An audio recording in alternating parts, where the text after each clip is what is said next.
Because it seemed like a lot of games this year. Get up and then got some. Well, normally we got down. Yeah. If you remember most of those games, I'm perplexed, disappointed, trying to say, hey, you know what? It's great. Your team fought back. Your team didn't quit. They could have quit in February. You know, with the abuse they took, and rightfully so. I mean, like I said, I didn't hide behind any of that, and still don't. I still think we underachieved, and I think a lot of that falls on me. But strange year, you know. Another Bankton in a critical time, you know. I mean, we cut it down to, I think, 3-2, and you know we get a layup blocked. And, that kid Tremble made 2 big blocks. We miss a layup. They bank one in, you know. It's just kind of the way the year went. But I still feel the same way I felt talking to you in November, January, and March, that I think the team is good enough to make a run. And the reason I said it is because of all the close games and the way we played, and you know, the mistakes were there to make it so that somebody should have said, well, you played good enough where you couldn't make a run, and I'd own that. But weird year that you know, even today, a couple critical times we missed some critical free throws early, you know, and there's no question we lost 2 or 3 games that way this year. So, yeah, it was kind of a microcosm of the year, and yet, boy, you play in a hostile environment, which honestly didn't faze me. No insult to the Carolina people, but where we've played, that was nothing, but it wasn't our people. And get off to a start like we had, what do we have, a 12-point lead? Or chances to make it 14 or 15 if we would have made some free throws. And then, you know, the best part of the whole thing was then going down 9 and they come out and hit a 3. We're down 12. And within 3.5 minutes, we cut it down to 2, I think, when Jaden made after the media timeout. So they didn't quit. For that, I'm greatly appreciative of them. It wasn't easy, but the last 2 weeks has been a lot of fun. 3 weeks. I mean, it really has. I just had a better appreciation. And I think some of those guys grew up and realized that, you know what, the my bads, the every possession matters is true. And I got to do a better job of getting that through earlier. And I will. A lot of emotion in the locker room. Yeah. What was your message to the guys afterwards? You know, that I was proud of them for not giving in like a lot of teams have in February, you know, when things were struggling a little bit. And I just told them that, you know, the underclassmen, if you could appreciate that every possession matters. And the veterans, you know, they kept shaking their heads. And I said, and you guys got to take that into life now and realize that it's the same there, you know. You don't get to just make mistakes and everything stays the same. And so, I don't know. This last week, man, I wish he could have been with us. It was the most fun I've had in a couple of years. And that's a good thing. Your roster is going to change a lot. You lose 4, you know, some core guys. So I'm just wondering if you, obviously the game just ended, but you start to think about, as you look at the underclassmen, the development you need from different guys next year and sort of what's ahead? Yeah, I mean, I can't sit there and say I even give a care about what goes on in the next couple of days, but I did address those guys in there and said, you know, my son said something pretty cool, you know, it said, it starts in the spring for you guys. And then he corrected himself and said, no, it starts today. And that's really true, because what today is what you learn by the tearful reaction by so many of those seniors that maybe people question sometimes where they were. It was something I hope our underclassmen learn. But, you know, those guys will get better. You know, I'm not worried about it. I'm not worried about it. We're going to have a good team, maybe a real good team. There's some things that I think with some guys sitting out. We had a guy that, you know, I think Kohler will get better. I really do. That was a hard pill because we just couldn't score in there enough. and there's no question in my mind that book. And you know, we got a shooter in Garrick, and we've got an athlete that's getting better with his shooting, and Cohen, and then I got a guard that I think can run a team. So I'm all good with it. Malik's obviously been through so much at this university. Just what has he meant to you personally, just about the player he's been? And Yeah, you know, I mean, you got to love Malik. I mean, you know, he's a phenomenal student, a phenomenal kid, and he's been through a lot at the university. You know, he's been through a lot outside the university, you know, and I mean, that's the way it goes, you know. That's what worries me, as I've told you all, that these guys now have so much, plus the normal things that they have to go through. Now they have so much more added on, and I just got to figure out how to do a better job of corralling that and focusing in and make them realize there is a pecking order. You know, there's a pecking order in life too. What is the priorities, and where do you go, and quit thinking that you're going to be able to do everything at a certain level. And that's going to be my battle cry in the spring. Is there anything specifically that made the last couple of weeks so enjoyable and fun for you? Yeah, I just think there was a different focus. I mean, AJ was a different kid, if you ask me, and Tyson was healthy, and that, you know, he practiced hard, and Jaden, you know, was really, he was the same. He was the one guy who was the same. He worked hard all year, and. But I think Marty realized, you know, we put him on a scout team. I think that helped him. I don't know. It was the time they spent together, you know, and that's what tournaments do for you, though. Sometimes you get on the road, you know, like when you get on the road now with a regular game, you get in there at 8:30 at night, you have a meal, you have a, you know, film session. You go the next day, you shoot around, you play, and you get home at 12, 1, 2, 3 in the morning, and that's it. Tournament time gets you to spend a little more time, and so I got to have more, I don't know, I got to have more birthday parties or something at my house or something to keep this group a little bit more together. How frustrating is it, you know, when you know that this team, like we saw it in the opening few minutes, how good this team could be, but it just wasn't sustainable at all this season? Yeah, you know, and I don't know.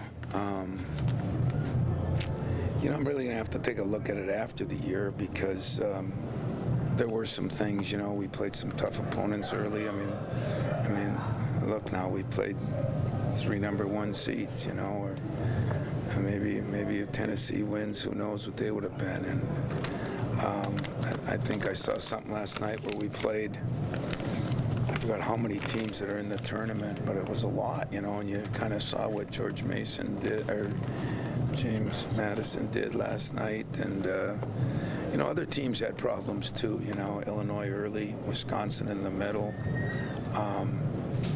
You know, I can only tell you that, listen to whoever you want to listen to, it's not as easy as you think right now. It's not as easy as you think, and yet we have to figure out, I have to figure out how I do a better job, and I really mean that. They're just, you know, you lose a couple games early, and, you know, the little things matter. You know, should you ever miss that many free throws? If you beat James Madison, do you go out and beat Arizona? You know, I mean, and then when you're ranked high, the, you know, abuse that you take on social media is real, and some kids are maybe more ready to handle that than others. You're used to pros. These aren't pros. No matter if we pay them, no matter if they get older, they're not. And we have to. I just have to do a better job. I'm really, really disappointed with me that I didn't do a better job. And I'm not trying to take any heat off them. I just got to do a better job of that, and I'm going to do a better job. Was your first, I guess, duty coming out of this to sit down with those guys, or sit down with yourself maybe, to try and address some of those things that you were just talking about? Well, I won't be able to sit down by myself. I'm going to have to find some people that I know that I really respect in this profession, because everybody's having the same problems. I mean, you know, I'll do that.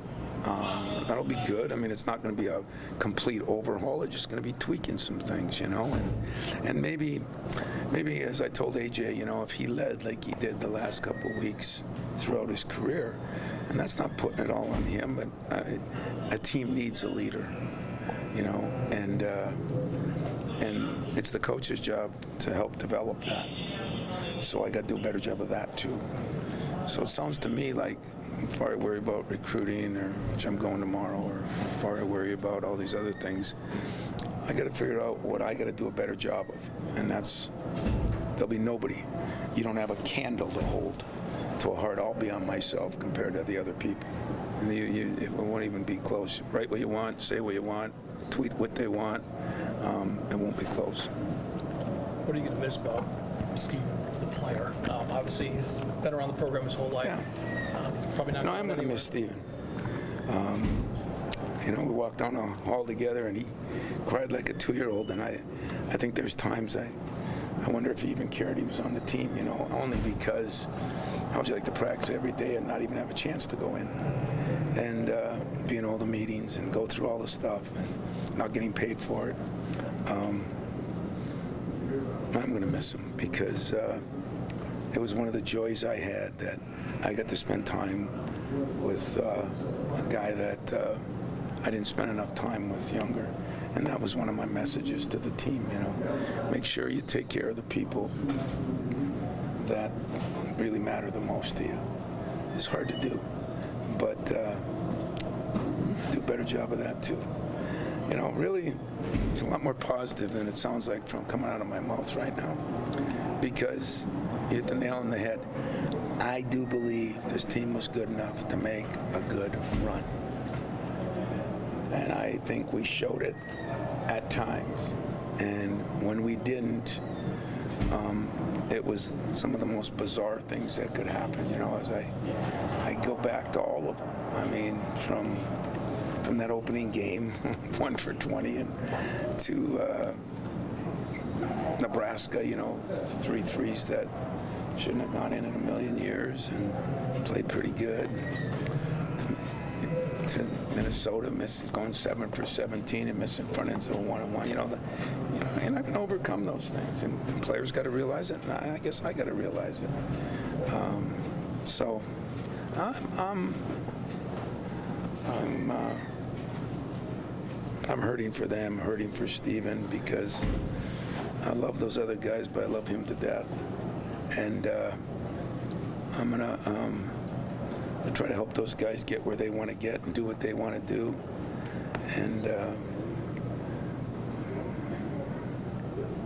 I'm getting back to a deeper run in this tournament, and I'm going to die trying. That's it. Are you more motivated? A couple more guys. We've seen you after a lot of seasons. You seem a little bit more motivated at this point, from the coaching aspect. Yeah, I don't like the way I've given in to the fact that the world's changed, so I can blame it on that. The world has changed. Not for the better, if you ask this Uper, but it is what it is, and I got to do what I got to do to make sure that I correct the things that I need to correct. So, motivated? Yeah, I am motivated. Excited? Yeah, I am excited. I'm not burned out. I just, I feel bad that I couldn't have got through to some of those guys earlier, because I really think they understand it better now. I really do. When you look at those fourth-year guys, all those guys, all the seniors. Well, but I'm saying, they've got one more year left. When you kind of sit down with them to process the 3 fourth-year guys with AJ, Monty, and Davis. Yeah.